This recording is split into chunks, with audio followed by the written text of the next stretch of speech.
श्री कृष्ण कन्हैया लाल की जय। आनंद कंदम प्रभुदेव चंद्रम व्रजेशरूपेण पुरापि जातं प्रविश्य प्राप्तं प्रियप्राणनाथं परेशपूर्णं सततं नमामि। ब्रह्मा प्रियाजागरणाय जात सर्वस्वपाता भवसिन्धुत्राता विज्ञानदाता निजधर्मधाता दिनेकबन्धो शरणं प्रपद्ये दिनेकबन्धो शरणं प्रपद्ये। श्री कृष्ण कन्हैया लाल की, श्री सद्गुरु महाराज की, श्री प्राणनाथ प्यारे की, श्री पाँच नवतनपुरी धाम की, जगतगुरु आचार्य श्री 108 कृष्णवाणी जी महाराज की, समस्त सुंदर साथ की जय। प्रणाम। धर्म प्राण सुंदर साथ जी, महामती श्री लालदास जी महाराज कृत लालदास वितक का प्रशिक्षण चल रहा है। इसमें हम पहुँचे हैं कितने प्रकरण? 17 प्रकरण की 29 चौपाई तक चर्चा हुई है और आज हम उससे आगे 30 चौपाई से प्रारंभ करते हैं। हमने कल कहाँ तक सुना?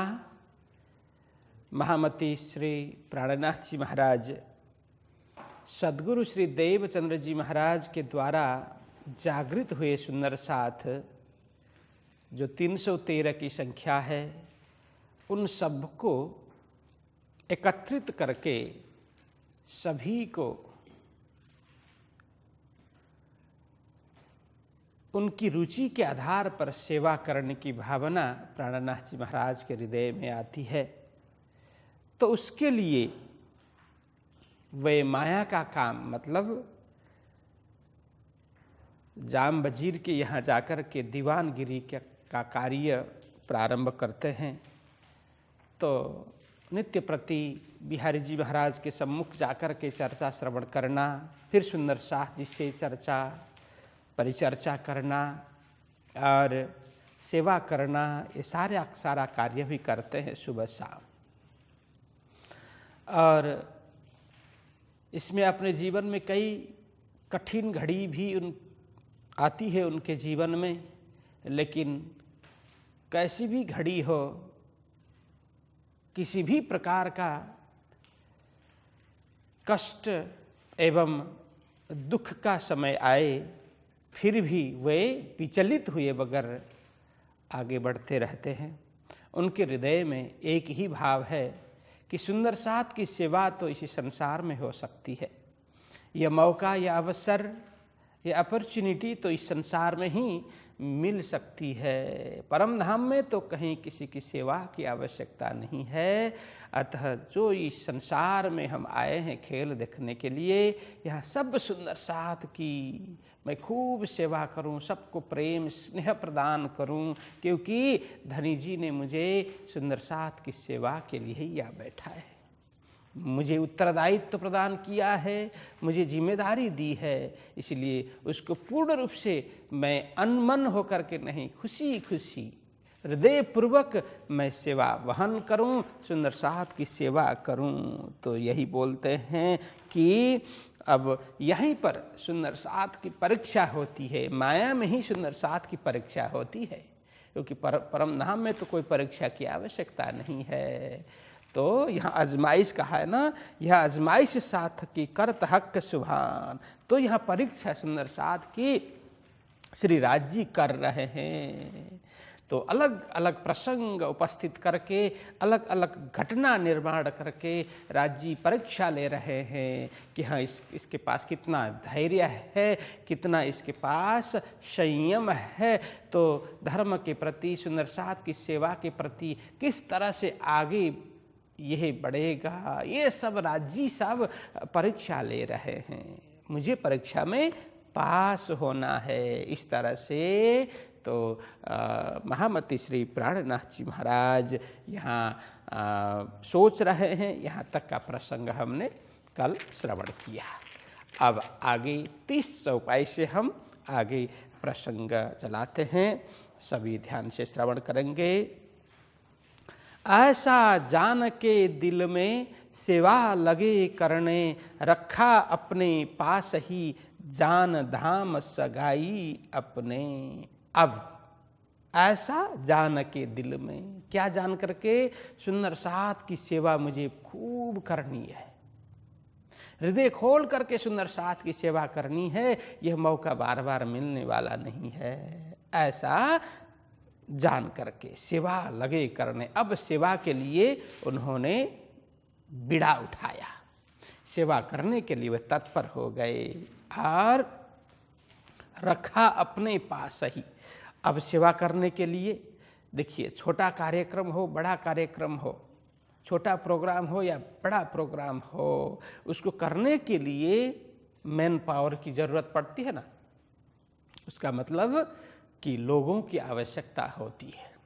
शारीरिक रूप से कार्य करने वाले भी उतनी ही ज़रूरत हो, शारीरिक रूप से और आर्थिक रूप से। विशेष करके अब मन हो तो शरीर भी काम करेगा, मन हो तो फिर अर्थ भी वहाँ से निकलेगा। मन तो सेंटर में रहेगा ही, मध्य में मन रहेगा और दायां बायां तन और धन होंगे। तो प्राणनाथ जी महाराज अब माया का कार्य करके, दीवानगिरी के कार्य के द्वारा धन अर्जन कर रहे हैं, लेकिन अब तन से भी तो कार्य करने वाले चाहिए। इसलिए उन्होंने अमुक लोगों को, जो विश्वास पात्र है, जिसको विश्वास कर सकते हैं, भरोसा कर सकते हैं, ऐसे अमुक लोगों को उन्होंने सेवा का कार्य सौंपा। अलग अलग विभाग में सेवा करने के लिए जिम्मेदारी उन्होंने दी प्राणनाथ जी महाराज ने। तो यहाँ कहते हैं रखा अपने पास ही। तो किसी को अपने पास रख करके, किसी व्यक्ति को अपने पास रख करके सेवा की जिम्मेदारी प्रदान करते हैं। मतलब एक समिति बनाई, अलग अलग समिति बनाई, समिति में किसी को खजांची बनाया, किसी को क्या बनाया, किसी को अलग अलग स्थानों में जाकर के सुंदर साथ को समाचार देना, चिट्ठी पत्र लिखना और सबको बुलाना। तो अलग अलग लोगों को अलग अलग जिम्मेदारी दे देते हैं।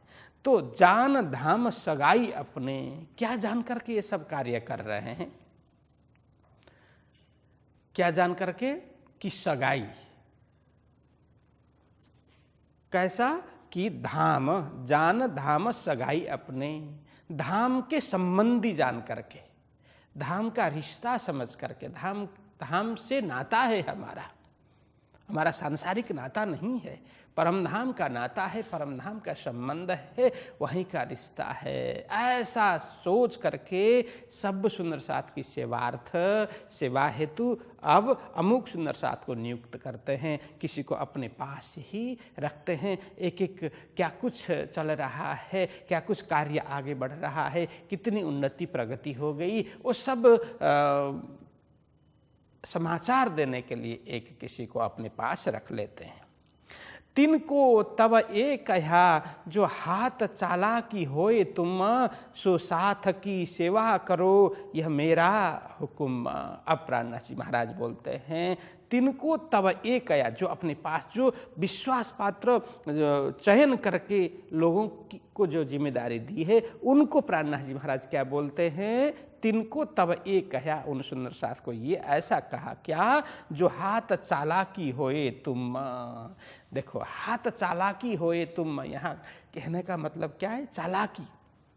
ये अर्थ है कि हाथ चालाकी होना मतलब कार्य करने में कुशलता। देखो, एक मुहावरा है ये, जैसे किसी के लिए बोलते हैं ना, उसका हाथ भारी है। इसका मतलब क्या है? हाथ भारी है मतलब वजन में भारी है ऐसा नहीं है। जो कार्य करने के लिए जल्दी हाथ उठता नहीं है, हाथ लगता नहीं है, वो भारीपन सा है ना। तो उसके लिए उसका हाथ भारी बोलते हैं। किसी के लिए बोलते हैं वो उसका हाथ लंबा है, वो लंबा हाथ करने वाला है। तो इसका मतलब क्या है पता है? तो लंबा हाथ करने वाला मतलब चोरी करने वाला। चोरी करने वालों को बोलते हैं इसका वो लंबा हाथ करता है। मतलब ऐसे लंबे के लिए नहीं, को जो चोरी करने वाला, चोरी की आदत जिसकी है, उसके लिए बोलते हैं हाथ लंबा करने वाला है। तो इसी तरह से मतलब उसका हाथ गंदा है बोलते हैं। हाथ गंदा है मतलब वो बाह्य रूप से गंदगी की बात नहीं है, लेकिन उसके हाथ से ऐसे गंदे कार्य होते हैं, पाप के कार्य होते हैं, हत्या हिंसा के कार्य होते हैं, चोरी के कार्य होते हैं। तो उसके लिए बोलते हैं उसके हाथ गंदे हैं, मैले हैं। तो यहां यही समझा रहे हैं हाथ चालाकी मतलब, हे सुंदर साथ जी, तुम वो कार्य अपने हाथ में लो, लेकिन कुशलता पूर्वक तुम करो। कार्य कुशलता तुम्हारे हाथ में होने चाहिए, हल्के हाथ से। अब भारी हाथ नहीं होना चाहिए।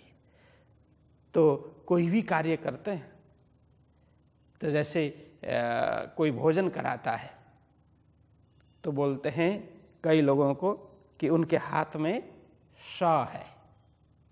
उसका मतलब क्या है कि कोई भोजन कराता है तो कमी नहीं होती है। किसी का ऐसा वो अन्नपूर्णा माता की कृपा होती है किसी के ऊपर, तो उनके मुख से कभी नहीं है, पूरा हो गया, ऐसा निकलता ही नहीं है। किसी भी तरह से सबको संतुष्ट कराते हैं। कोई भोजन कराते हैं तो बस पूरा हो गया, नहीं है, अब क्या करें, कैसे, ये पर उहापोह होने लगता है, वो भारी हाथ होता है। तो इसलिए यहां कहा तुम कार्य कुशलता से, हल्के हाथ से, मतलब कोई भी सामान देने के लिए दे न दे ये भारी हाथ हो गया। उत्साहपूर्वक किसी को देने के लिए हाथ तुरंत आगे बढ़े तो ये हल्के हाथ हो गए। कार्य के लिए, सेवा के लिए फट से उठने वाले हाथ। तो कहते हैं जो हाथ चालाकी होए तुम सुंदर साथ जी, कार्य कुशलता पूर्वक हल्के हाथ से तुम सेवा करना। किसी भी वस्तु में कंजूसाई मत करना, दिल खोल करके हृदय पूर्वक सेवा करना। सो साथ की सेवा करो, यह मेरा हुक्म। प्राणनाथ जी महाराज बोलते हैं तो सुंदर साथ की इस तरह से सेवा करना, ये मेरा आदेश है, मेरा हुक्म है। इस तरह से आप लोग सेवा करना, किसी भी चीज़ की कमी ना होने पाए। क्योंकि मैं कुछ भी हो मुझे बोलना, मैं सब तैयार कर रहा हूँ, लेकिन सुंदर साथ को देने के लिए ऐसा मन में ना आए कि ये मैं क्यों दूं, इतना क्यों दूं, इतने से हो जाएगा, वो लालचपन ना आने पाए। बिल्कुल मन खोल करके, हृदय खोल करके सेवा करें, ऐसा मेरा आदेश है, हुक्म है, ऐसा बोलते हैं। कछु न पीछा देखियो, करते खर्च मिने साथ, मैं सब सौंपया तुझे, दिया मुद्दा तेरे हाथ। प्राणनाथ जी महाराज बोलते हैं कछु न पीछा देखिए। यहाँ पीछा न देखना मतलब कुछ भी विचार मत करना, निश्चिंत हो करके, मुक्त हो करके। यहाँ अब पीछा न देखना मतलब अरे इतना मैं दूं तो फिर पूजा पूरा हो जाएगा, दूसरों को क्या दूंगा, भंडार खाली हो जाएगा, ऐसा मत सोचना। दिल में आए वो सब सुंदर साथ को प्रदान करना। करते खर्च मिने साथ, सुंदर साथ के लिए प्रदान करते हुए, खर्च करते हुए ऐसा मन में न आने पाए कि जरा भी तुम्हारे मन में लालच ना हो, हृदय खोल करके पीछे विचार किए बगैर ही सबको लुटाते जाना। ऐसा प्राणनाथ जी महाराज आज्ञा कर रहे हैं। मैं सब सौंपया तुझे। अब देखो, मैं तो राजकाज में पूरा दिन व्यस्त रहूँगा और क्या कुछ चल रहा है, एक एक रिपोर्ट एक एक स्थान में जाकर के देखने का अवसर मुझे नहीं होगा। इसलिए अब तुम्हें मैंने जो सौंपा है, एक एक वस्तु में ध्यान दे करके पूर्ण रूप से तुम इसका निर्वहन करना। मैं सब सौंपया तुझे, तुम्हें मैंने संपूर्ण जवाबदारी दी है, पूर्ण दायित्व तो तुम्हें प्रदान किया है, दिया। मुद्दा तेरे हाथ, मुद्दा मतलब अधिकार, संपूर्ण अधिकार तुम्हारे हाथ में ही मैंने सौंप दिया है। अब फिर किसी भी चीज़ की फरियाद, किसी भी चीज़ की कमी मेरे पास नहीं आनी चाहिए। इस तरह से संपूर्ण अधिकार तुम्हें दिया है। जिसको विश्वास किया, भरोसा किया, जिसको एक समिति संगठित की, तो उन लोगों को बोल रहे हैं अब पूर्ण रूप से सुंदर साथ की सेवा के लिए तत्पर रहना। ऐसा अब यहाँ बता रहे हैं किन किन को क्या क्या करना, कि बिहारी जी को भूषण रुच के दिए बनाए, वस्त्र करो ऊंचे प्रेम प्रीत दिल ल्याए। ए सुंदर साथ जी, सर्वप्रथम किनकी सेवा करना? बिहारी जी महाराज जो गुरुपुत्र है, सदगुरु जी के पुत्र है, तो हमें भी उन्हें गुरु के समान ही मानना चाहिए। इसलिए सर्वप्रथम उनकी सेवा हो। किस तरह से? कहते हैं बिहारी जी को भूषण, बिहारी जी को आभूषण वगैरह उन्हें बनवा देना, सोने के आभूषण वगैरह बनवा देना, जो भी उन्हें पसंद हो, जो भी रुचि उनको हो, जो पहनने की इच्छा हो, बिहारी जी को पूछ करके उनके मन माफिक आभूषण तैयार कर लेना।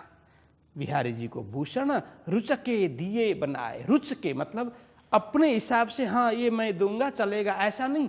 उनको पूछ करके आपको क्या पहनने का मन है, आपको क्या जरूरत है, उनके रुचि के आधार पर उनको पूछ करके जो उन्हें पसंद हो, जो उन्हें रुचिकर लगे, जो उन्हें पसंद आए, बस उस आधार पर आभूषण बना देना।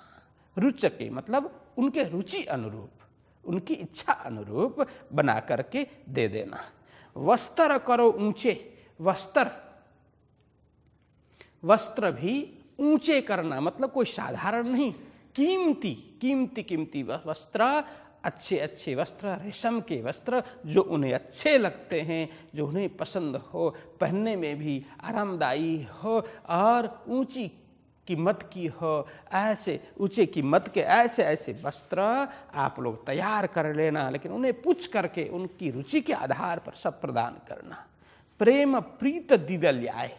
लेकिन प्रदान करते हुए ऐसे प्रदान करना ऐसा नहीं है, दिल में प्रेम रख करके, प्रीत रख करके, भाव रख करके, श्रद्धा रख करके इस तरह से प्रदान करना, तो उसका फल प्राप्त होगा। बाकी वैसे देने मात्र से फल प्राप्त नहीं होगा। हमारा भाव जैसा है उसके आधार पर वो फल प्राप्त होगा। अब कोई दान भी करते हैं तो किस तरह से करते हैं कि दिखावा के लिए करते हैं, मन में भाव नहीं, श्रद्धा नहीं, वैसे दिखावा के लिए दान करें तो उसका कोई अर्थ नहीं है। दान करें लेकिन दान की तरह करें, भीख की तरह नहीं। देखिए, भीख अलग चीज है, भिक्षा अलग चीज है, दान अलग चीज है, दक्षिणा अलग चीज है। ये सब का भाव अलग अलग है। हाँ, देना तो सभी देना ही है, लेकिन कोई भीख मांगने के लिए आता है तो उसमें हमारा बहुत भाव नहीं होता है। वहीं भिक्षा चीज अलग है, भीख और भिक्षा अलग है। भिक्षाटन कोई करता है, कोई संत महात्मा फकीर ऐसे पर्यटन करने वाले होते हैं, भिक्षाटन करके जीविका चलाने वाले होते हैं। उसमें भाव आवश्यक है, भाव मिश्रित होना चाहिए। उसमें प्रेम नहीं होगा तो वो भिक्षा प्रदान करने का कोई फल प्राप्त नहीं होगा। इसलिए ऐसे पहुंचे हुए, वो भिक्षा कौन मांगता है? भीख है वो भिखारी मांगता है, ठीक है, जिसको कुछ करना नहीं है। ठग लोग भी मांग लेते हैं, जिसको कुछ करना नहीं है, ऐसे रोड किनारे पड़े रहते हैं और ऐसे लोग भीख मांगते हैं। भिक्षा कौन मांगता है? जो समर्थ है फिर भी संपूर्ण लोक लाज की जो मान प्रतिष्ठा सब भूल करके बस परमात्मा के आराधना में लगे होते हैं और मात्र ये प्राण बचाए रखने के लिए, वो भी समाज कल्याण की भावना लेकर के घर घर में अलख जगाते हुए जाते, संदेश देते हुए जाते हैं और कुछ अनाज उनसे पाकर के अपना पेट भरते हैं और भजन में लगते हैं। यह है भिक्षा।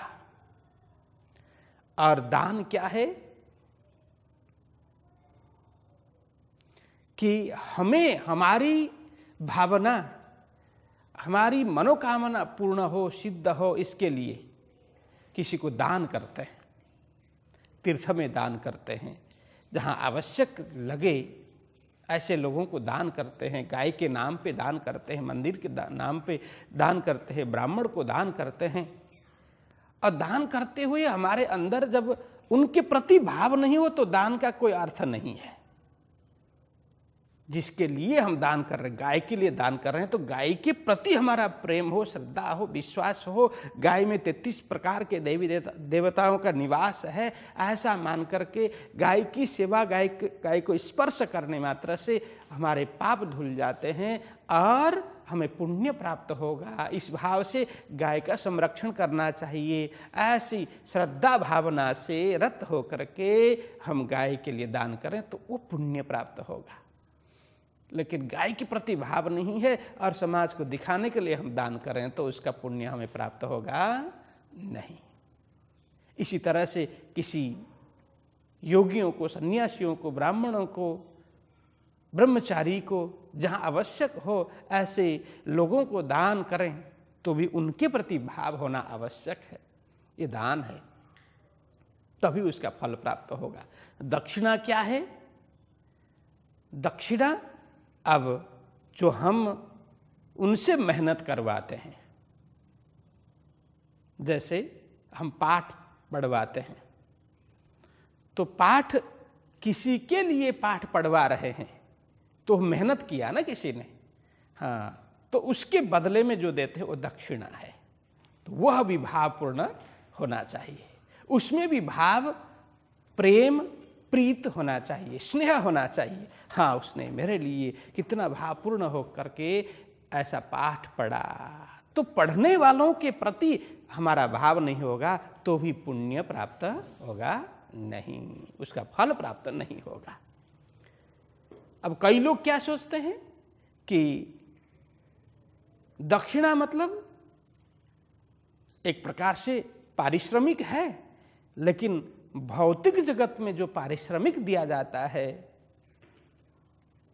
उस प्रकार का नहीं है। जैसे हम कोई भी मकान बनाते हैं, कोई कुछ कार्य करवाते हैं बाहर का, किसी मजदूर से दिन भर कार्य करता है तो वो पारिश्रमिक ले जाता है वो। और इस तरह से आध्यात्मिक अनुष्ठान में जो पारिश्रमिक देते हैं उसमें आकाश पाताल का अंतर होता है।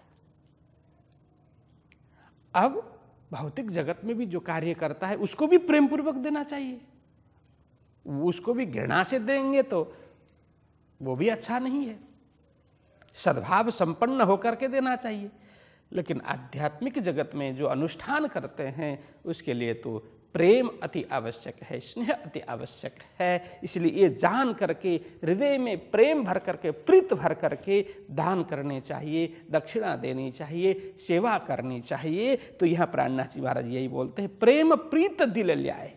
देखो, वस्त्र आभूषण सब प्रदान करना, लेकिन उन्हें जरूरत है इसलिए हम दे रहे हैं, ऐसा भाव रख करके नहीं। इससे हमें पुण्य मिलेगा।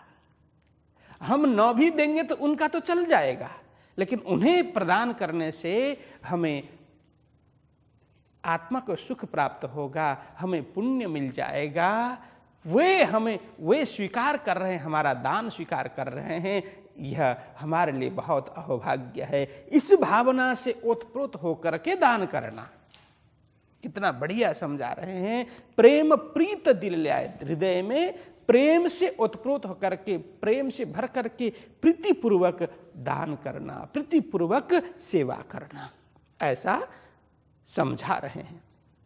अब आगे कहते हैं, एक तो कहना साथ में और दूजा पाया हुकुम, सो सेवा करने लगा जीव सुख पावे आत्म। अब तो क्या था, या कहते हैं एक तो कहना साथ में, देखो एक तो सुंदर साथ की सेवा का अवसर प्राप्त हुआ। जो सुंदर साथ सेवा के लिए आगे आ रहे हैं, प्राणनाथ जी महाराज जिनको सेवा के लिए जिम्मेदारी जिनको सौंप रहे हैं, उनके लिए बोल रहे हैं। एक तो कहना साथ में, सुंदर साथ का अब उत्साह का क्या कहना, इतने उत्साहित हो गए, इतने उनको इतना आनंद मिला, क्यों या कहते हैं कि सुंदर साथ की तो सेवा करनी है, सुंदर साथ के सेवा का अवसर प्राप्त हुआ और कुछ हमें करना नहीं है। देखिए सुंदर साथ किस प्रकार से सोच रहे हैं, हमें खुद मेहनत करके करनी चाहिए, लेकिन ऐसा अवसर हमें प्राप्त हुआ कि प्राणनाथ जी महाराज ये अवसर हमें प्रदान कर रहे हैं। तो एक तो सुंदर साथ की सेवा का हमें अवसर प्राप्त हो रहा है, और दूजा पाया हुकुम, दूसरा प्राणनाथ जी महाराज ने इस प्रकार से हुकुम किया, आदेश किया कि तुम खुले हाथ से, खुले हृदय से इस तरह से सेवा करना, कोई कंजूसी नहीं, कोई ऐसे मन में शंका कुशंका मत रखना कि पीछे क्या होगा कैसा होगा, नहीं, सबको इस तरह से खुले हाथ से सेवा करना, इस तरह से आज्ञा दी। तो सुंदर साथ सोच रहे हैं, एक तो सुंदर साथ की सेवा का अवसर मिला, दूसरे प्राणनाथ जी का ऐसा आदेश मिला है कि कोई कमी नहीं होगी, मैं सब करने वाला हूँ, तुम लोग बस सेवा करते जाओ, सबको रुचि के आधार पर वस्त्र आभूषण प्रदान करते जाओ, ऐसा। और दूजा पाया हुकुम, सो सेवा करने लगा। तो सुंदर साथ जी अब सेवा में जुट गए, सेवा करने लग गए। ज्यों सुख पावे आत्म, बस अपने को जिस तरह से आनंद मिले उसी प्रकार से खूब उत्साहित होकर के, खूब उमंग से भर करके सुंदर साथ सेवा में लग गए। तो कहते हैं, नाग जी के हथियार और वस्त्र भूषण, यह सेवा साथ की उस वक्त करी मोमिन। तो यहाँ कहते हैं, जिनको जो वस्तु जरूरत है वो पूछ करके देने के लिए बोला था, इसलिए यहाँ पूछा होगा नागजी भाई को क्या चाहिए, तो उन्होंने कहा होगा मुझे कुछ अस्त्र शस्त्र, वो शायद उसके शौकीन होंगे, इसलिए उन्होंने जो कहा होगा कि मुझे हथियार कुछ चाहिए, अस्त्र शस्त्र चाहिए, तो नागजी भाई को कुछ अस्त्र शस्त्र बना करके दिए, और वस्त्र भूषण, जो कीमती वस्त्र आभूषण भी उन्हें प्रदान किया। यह सेवा साथ की इस प्रकार से सुंदर साथ की सेवा उस वक्त करी मोमिन, सुंदर साथ, या मोमिन मतलब सुंदर साथ की सेवा में इस तरह से तल्लीन होकर के कर रहे हैं, सेवा में जुट गए। सब साथ के वास्ते किया बुलावने का इलाज, इनको इकट्ठे करके उत्सव कीजिए राज। अब यहाँ कहते हैं, अब प्राणनाथ जी महाराज ने सब किसी सुंदर साथ को आज्ञा की। अब जो यहाँ पर स्थानीय सुंदर साथ है, जिसको लोकल सुंदर साथ बोलते हैं, जो मंदिर के आसपास और रहने वाले और जामनगर में रहने वाले सुंदर साथ, उनकी पहले सेवा हो गई। फिर अब प्राणनाथ जी महाराज बोलते हैं जो दूर दराज रहने वाले, दूर भी तो थे ना, सब यहीं थोड़ी थे, कोई कच्छ में थे, कोई जूनागढ़ में थे, कोई दीव में थे, कोई ठट्ठा नगर में थे, तो यहाँ से बाहर विदेशों में भी गए थे व्यापार के लिए उस समय भी। तो प्राणनाथ जी महाराज बोलते हैं कि सबको पत्र लिख करके बुलाने का उपाय कर लो, अब सब आ जाए समय सर। यहाँ पर जो नियत समय उन्होंने दिया, तो सब उस समय में पहुँच जाएं, जो यहाँ सुंदर साथ की सेवा हो रही है। फिर आगे भी कहते हैं, सब साथ के वास्ते किया बुलाने का इलाज मतलब युक्ति, उपाय, सुंदर साथ को बुलाने का उपाय किया, किस तरह से, किसको लगाएं, किसको जिम्मेदारी दें, किस प्रकार से बुलाएं, इस तरह से अब चर्चा परिचर्चा करके बुलाने की जिम्मेदारी किसी को सौंपते हैं। इनको इकट्ठे करके इन सारे सुंदर साथ जो सदगुरु जी द्वारा जागृत हुए सुंदर साथ 313 सुंदर साथ हैं, सबको इकट्ठे एकत्रित करके उत्सव कीजिए राज। देखिए, उत्सव कीजिए राज या मतलब है कि राज्य का उत्सव करें। अब ये समझने जैसा है, उत्सव कीजिए राज। तो प्राणनाथ जी महाराज बोलते हैं ये सारा कार्य क्यों कर रहे हैं, सुंदर साथ की सेवा क्यों कर रहे हैं, सुंदर साथ को एकत्रित क्यों कर रहे हैं, भंडारे की सेवा क्यों, कार्य आयोजन क्यों कर रहे हैं।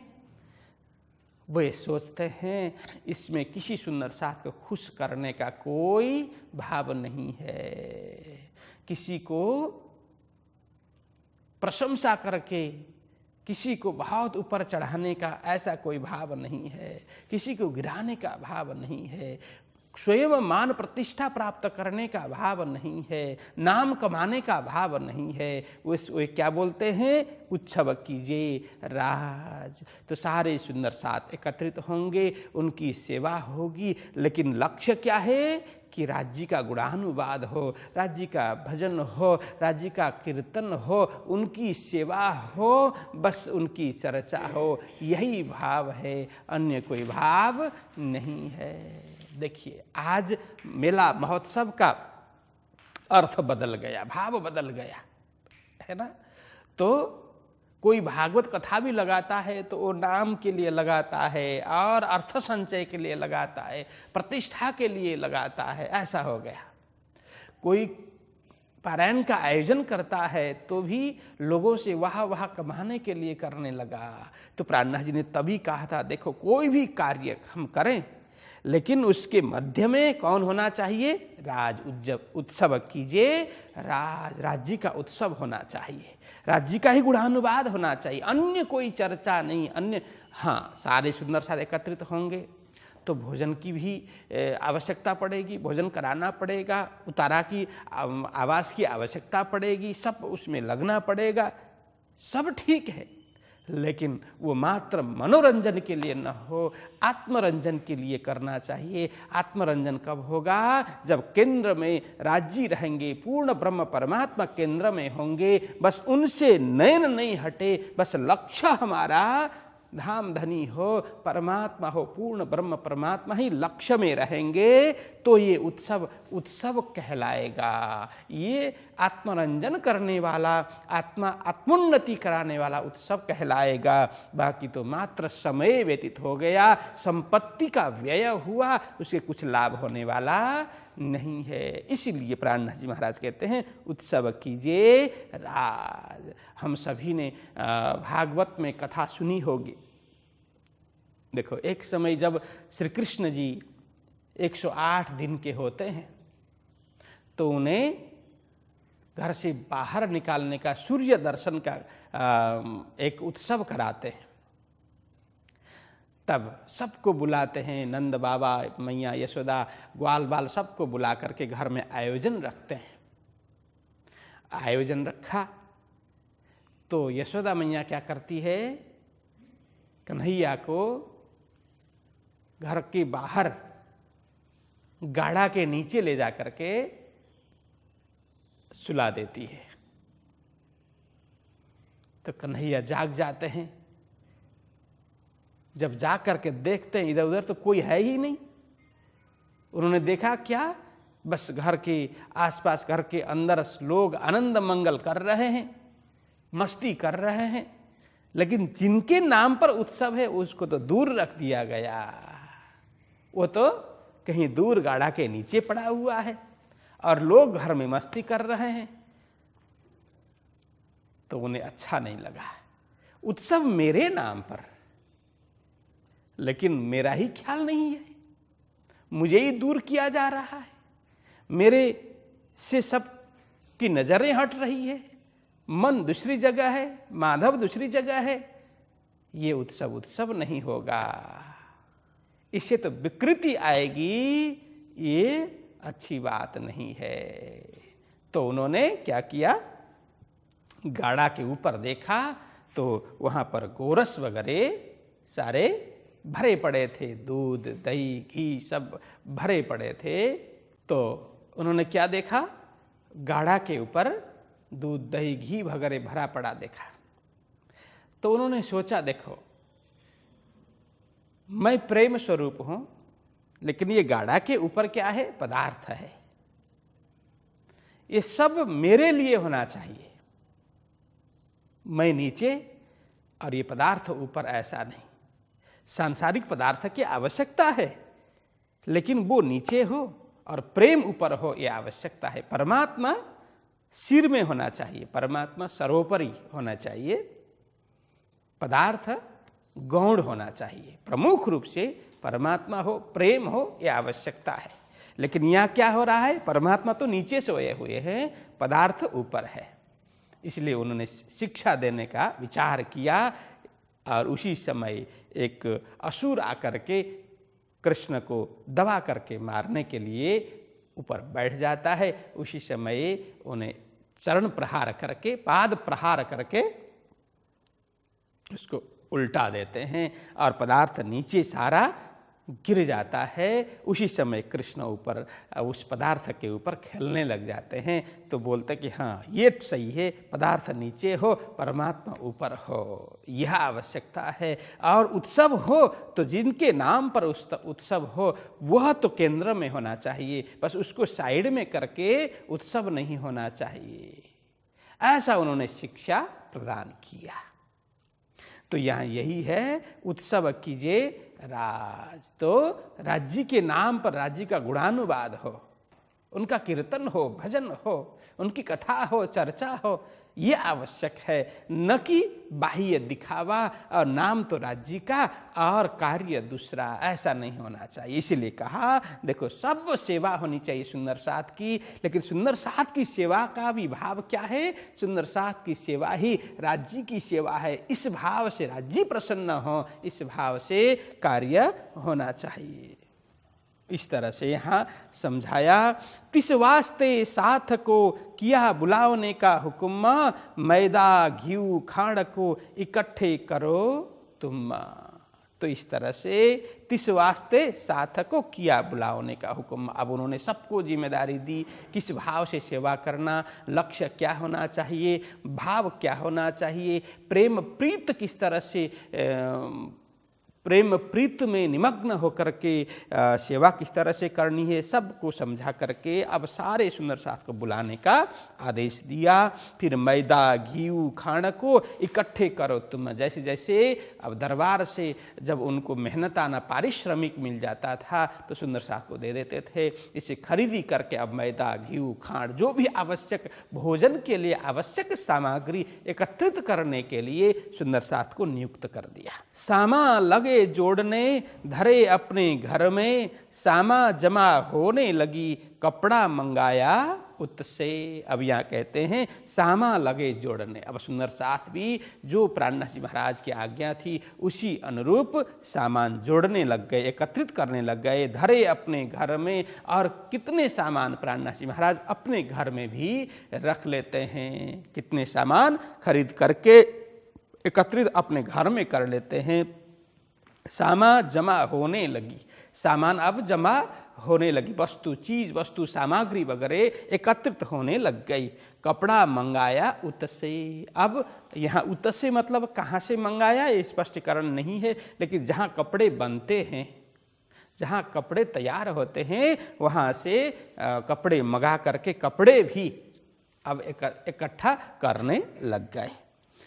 अब यहाँ प्रसंग क्या होता है? इन बात की चुगली वजीर आगे गई, उन्होंने कछु ना विचारिया बात दिल में लई। बस अब प्राणनाथ जी महाराज इस तरह से पूरी तैयारी में जुटे हुए थे, सुंदर साथ पूरी तैयारी में जुटे हुए थे मेला महोत्सव करने के लिए राज्य के नाम पर। और उसमें क्या हुआ? इन बात की चुगली वजीर आगे गई, बस चुगली हो गई इस बात की। कि कौन सी बात? अब लोगों ने क्या कर दिया कि महाराज जी राजकोष से संपत्ति जो अपने पारिश्रमिक उससे भी अधिक ले करके उसके द्वारा सामान एकत्रित कर रहे हैं। यह राज्य की संपत्ति है, राज्य का धन है, उसका दुरुपयोग कर रहे हैं, वो चोरी कर रहे हैं। ऐसा करके चुगली कर दी। इन बात की चुगली, किसी ने चुगली कर दी। वजीर आगे गई।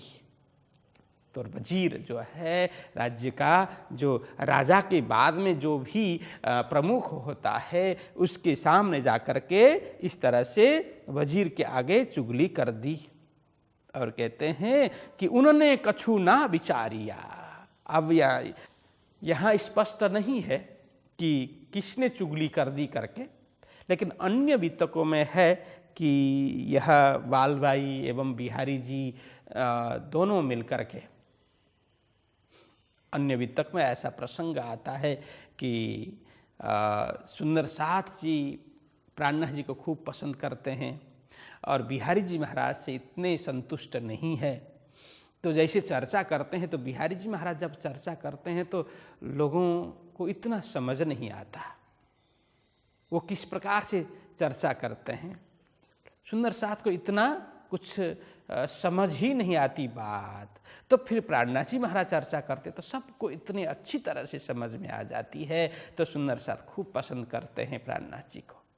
तो ऐसा देख करके अब बालबाई का तो सबसे पहले से ही भाव अधिक बिहारी जी के प्रति था, क्योंकि बालबाई के घर में पले बड़े हैं बिहारी जी, इसलिए उन्हें अधिक बिहारी जी के प्रति स्नेह था। इसलिए बालबाई बोलती है कि देखो, जब आप चर्चा करते हैं तो सुंदर साथ को बहुत मज़ा नहीं आता, सुंदर साथ बहुत समझते नहीं होंगे क्या कुछ है, लेकिन सुंदर साथ इतने उत्साहित नहीं होते। लेकिन जब प्राणनाथ जी महाराज चर्चा करते हैं तो सबको बड़ा आनंद आता है। और आपको प्रश्न करते हैं सुंदर साथ, तो आप बहुत अच्छी तरह से जवाब नहीं दे पाते, और प्राणनाथ जी को प्रश्न करते हैं तो वो बड़ा स्पष्ट खोल करके बता देते हैं। सुंदर साथ को बड़ा अच्छा लगता है। तो इससे सारे सुंदर साथ तो उनके हो रहे हैं, तो क्या करें जिससे इनको नीचा सुंदर साथ की नज़र से महराज को नीचा दिखा दें। क्या उपाय करें, दोनों चर्चा करते हैं। और एक ही है, अब दूसरा तो कोई है नहीं, क्या बताएं, कैसे नीचा दिखा दे, कैसे इनकी कमी दिखा दें। तो दोनों सोचते हैं कि ऐसा है, अब ये सारा कार्य कर रहे हैं, ये तो सारे सुंदर साथ इनके है ही, फिर मेला महोत्सव करेंगे, वस्त्र आभूषण प्रदान करेंगे, सब करेंगे, तो आपको तो कोई पूछेंगे ही नहीं और बस उनको ही मानने लग जाएंगे। क्या करना चाहिए? इस तरह से बालबाई इस तरह से बिहारी जी को भटका देती है। तो बिहारी जी भी उसी में, हाँ बात तो सही है, क्या करना चाहिए? तो बालबाई उपाय बताती है। तो इनको नीचा दिखाने का एक ही उपाय हो सकता है, राजा के यहाँ चुगली कर दी जाए। इनके घर में सारा सामान पड़ा हुआ है, दूसरे सुंदर साथ के भी भंडार भर करके रखे हुए हैं, उनको बोल दें कि पारिश्रमिक से अधिक राजकोष से संपत्ति लेकर के ये सारा सामान एकत्रित कर रहे हैं, ये ठीक नहीं है। तो इस तरह से देखिए, सुंदर साथ कहने मात्र से नहीं होता, भाव कहाँ पहुँच जाता है। इसलिए दूसरे को नीचा दिखाने के लिए सुंदर साथ भी किसी भी हद तक पहुँच जाते हैं। ये नाम के सुंदर साथ हो गए, काम के नहीं होंगे। इसलिए वो तो तब भी था, आज भी है। किसी भी तरह से किसी को लगे कि हाँ इसकी प्रसिद्धि हो रही है, इसका नाम हो रहा है, तो लोग किसी भी तरह से उसको आरोप प्रत्यारोप आक्षेप सब करके किसी भी तरह से नीचा दिखाने के लिए कोई पीछे नहीं हटता। तो ऐसे सुंदर साथ मात्र नाम के सुंदर साथ होते हैं, काम के होते नहीं है। तो यहाँ भी यही प्रसंग बनता है, चुगली हो जाती है कि इन बात की चुगली वजीर आगे गई, उन्होंने कछु ना विचारिया, बात दिल में लई। बस उन्होंने मतलब जैसे चुगली कर दी। देखिए महराज जी आपके दीवान हैं, तो आप जितना पारिश्रमिक देते हैं उससे इतना कुछ भंडार भरने वाला नहीं है। उनके घर में जाकर के देखिए कितना सामान भरा पड़ा है, और सुंदर साथ के दूसरे उनके सहयोगी है, उनके आसपास रहने वाले, क्योंकि उन्होंने समिति बनाई थी ना, तो उनके भी घर में वस्त्र आभूषण वगैरह सब धीरे धीरे एकत्रित कर रहे थे। तो यही बात ले जा कर के वजीर के यहाँ बोल दिया, अब जाकर के देखो ये सही नहीं है, हमें तो लगता है राजकोष ये खाली कर रहे हैं, यह भ्रष्टाचार कर रहे हैं। मतलब क्या है, भ्रष्टाचार का आरोप लगाया गया प्राणनाथ जी के ऊपर। तो उन्होंने कछु न विचारिया, उस वजीर ने जैसे ही सुना कुछ विचारा ही नहीं, यह हो सकता है या नहीं है, क्या है कैसा है, कुछ विचारा ही नहीं। क्योंकि बड़े लोगों की बोलते हैं कान ही होते हैं, आँख होती नहीं है, जो सुनते हैं तुरंत अमल कर देते हैं, ऐसे अंधे शासक भी होते हैं। इसीलिए यहाँ का उन्होंने कछु ना विचारिया, बात दिल में लई, बस जिसने चुगली की उसकी बात पर भरोसा उसने कर लिया। और क्या किया, दीवान ने अपने दिल में यही बात ले लिया कि महाराज ने सचमुच राजकोष से संपत्ति हड़प कर ली और भ्रष्टाचार करके अपने नाम कमाने के लिए ये सारा आयोजन करने के लिए सोच रहे हैं, ये सारी संपत्ति राजकोष की है, ऐसा उसने मन में धारणा बना ली, मन में विचार कर लिया। ये तो कारज कारण है धनी को करने, तिस वास्ते माया का हुआ धक्का इन समय। अब यहाँ लालदास जी महाराज यहाँ बताते हैं सुंदर साथ जी, ये तो कारज कारण, ये कारण चुगली का बना, ये क्यों, किसी कारण से। यह चुगली का कारण क्यों बना, कोई कार्य सिद्ध करने के लिए, हो सकता है इससे भी विशेष कुछ कार्य करवाना होगा राज्य को, इसीलिए ये चुगली का प्रसंग, ये आरोप का प्रसंग यहाँ पर बना। यहाँ कहते हैं ये तो कारज कारण, कारज अन्य महत्वपूर्ण कोई कार्य, यहाँ कारण, कारज मतलब कार्य, कारण ये चुगली का कारण इसलिए बना कि बिना कारण कारज न होई। कोई भी कार्य होता है उसका कारण होता है, बिना कारण कोई भी कार्य होता नहीं है।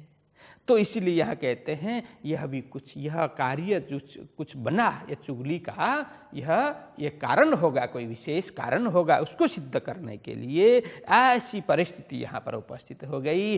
हे धनी को करने से राज्य को ऐसा कोई कार्य, अन्य कार्य कुछ कराना होगा, इसीलिए प्राणनाथ जी महाराज के जीवन में यह कठिन घड़ी आ गई। तो यहाँ कहते हैं कि धनी को करने तिस वास्ते माया का हुआ धक्का इन समय, इसीलिए राज्य को कुछ और कार्य कराना होगा, इसीलिए माया का मतलब यह आरोप प्रत्यारोप आक्षेप आदि का यह कारण यहाँ उपस्थित हुआ धक्का इन समय। बस प्राणनाथ जी महाराज के जीवन में यह आपत्ति विपत्ति का समय वहाँ पर आ गया।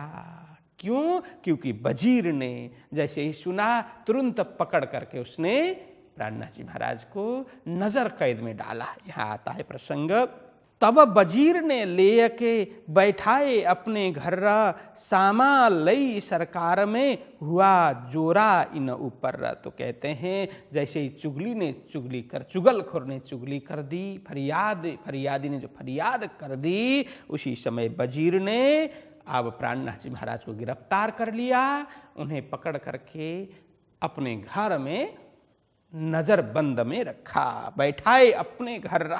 बस उस वजीर ने अपने घर में नजरबंद में बैठा लिया, रखा। सामा लई सरकार में, अब जहाँ जहाँ पर सामग्री वस्तु वगैरह एकत्रित की गई थी, कितने सुंदर साथ में घर में, कितने अपने घर में जो वस्तु सामग्री एकत्रित की गई थी, बस इधर देखा न उधर, अनन फनन में क्या कर दिया, सारा सामग्री एकत्रित करके दरबार पहुंचाया गया। सामा लई सरकार में मतलब, सामा मतलब सामग्री, लई सरकार में मतलब दरबार में वहाँ सारा सामग्री पहुँचाया गया। हुआ जोरा इन ऊपर, बस जोरा मतलब अन्याय प्राणनाथ जी महाराज के ऊपर इस तरह से अन्याय हुआ, अनुचित व्यवहार वजीर ने कर दिया, बिना सोचे बिना विचारे इस तरह से वहाँ पर प्राणनाथ जी महाराज के ऊपर अन्याय किया गया, अत्याचार किया गया। तो इस तरह से हुआ जोरा इन ऊपर। तो प्राणनाथ जी महाराज को इस तरह से नज़रबंद में वजीर ले जा कर के अपने घर में बैठा देता है। तो आज के प्रसंग को यहीं रखते हैं। तो कल से थोड़ा अब प्रसंग नज़रबंद का प्रसंग है और आगे क्या कुछ होता है वो हम कल सुनेंगे। तो आज यहीं तक इस तरह से प्राणनाथ जी महाराज को वजीर ने चुगलखोर की बात सुन करके बिना विचारे अपने घर में नज़रबंद में रखता है और संपूर्ण सामग्री भी राज दरबार में ले जाकर के जमा कराता है। इस तरह से खूब अन्याय, अत्याचार, अनुचित व्यवहार प्राणनाथ जी महाराज के ऊपर हुआ और उनके साथ साथ में उनकी लघु भ्राता, जिसको अनुज बोलते हैं, उद्धव जी और बड़े भाई शामल जी, उनको भी गिरफ्तार कर लेता है वजीर, क्योंकि हो सकता है उन्हें भी इस कार्य में, इस कमेटी में प्राणनाथ जी महाराज ने रखी थी, जिम्मेदारी दी थी। इसलिए अब एक तो घर में सामग्री उसने देख करके घर के लोगों को उसने गिरफ्तार किया। तो इस तरह से अब प्राणनाथ जी महाराज, उनके बड़े भाई हरवंश ठाकुर और अनुज लघु भ्राता उद्धव जी, तीनों को पकड़ करके वजीर अपने घर में नज़र बंद में रख लेता है। इस यहाँ तक आज के लिए। बोलो कृष्ण कन्हैया लाल की। तब वजीर ने ले के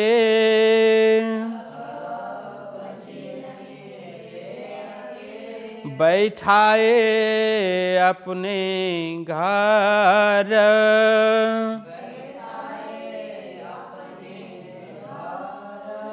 सामा लई सरकार में, हुआ जोरा इन ऊपर,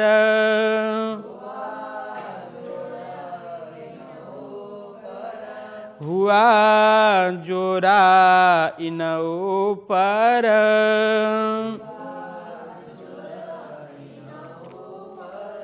बोलिए कृष्ण कन्हैया लाल की। श्री सद्गुरु महाराज की। श्री प्राणनाथ प्यारे की। प्रणाम।